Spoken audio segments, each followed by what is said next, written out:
This year has been filled with disasters.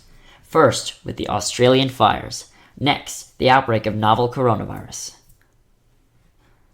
For a change, let's look at some of mankind's greatest achievements in space exploration and ask, how does the International Space Station orbit the Earth? Earth's gravity is like a tether, pulling us down to the ground and keeps us essentially from floating into space. Why does the space station not fall back to the Earth? The answer is tangential velocity, or speed during circular motion. On the one hand, the Earth is pulling ISS towards itself, while on the other hand, the ISS has a very high speed running away from the Earth really fast. So the ISS keeps going round and round in circular motion around the Earth due to tangential velocity. Let's talk about NASA's Mars rover, another human achievement.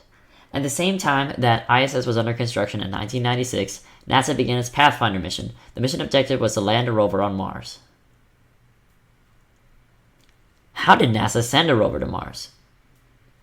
Let's see.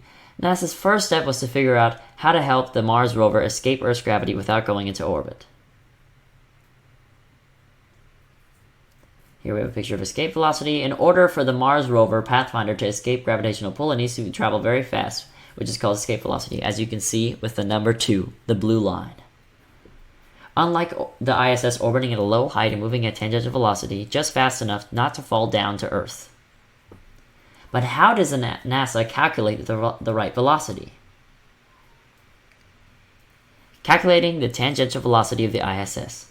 Here we can see that R stands for radius of the Earth, V orbit is the velocity for orbit of the ISS, M stands for mass of the Earth, and finally, G stands for Newton's gravitational constant, which is a very, very small number. Now let's solve it. And after plugging in all the numbers, we get 17,500 miles per hour. That's 4.78 miles per second, almost 22 times faster than the speed of sound. Now let's calculate the escape velocity. This is the same equation as the previous one, but this time you multiply the gravitational constant and the mass of the Earth by 2, then divide by the radius of the Earth. Here we plugged in the numbers and we get 25,000 miles per hour. Now that is almost 7,500 miles per hour faster than the orbit velocity. This shows you how much faster you have to go to escape Earth's tight grasp. Although mankind's achievements of the ISS and the Mars rover were nearly 23 years ago, some of mankind's greatest achievements are yet to come, with NASA sending astronauts to the moon to stay in 2024 and in 2028.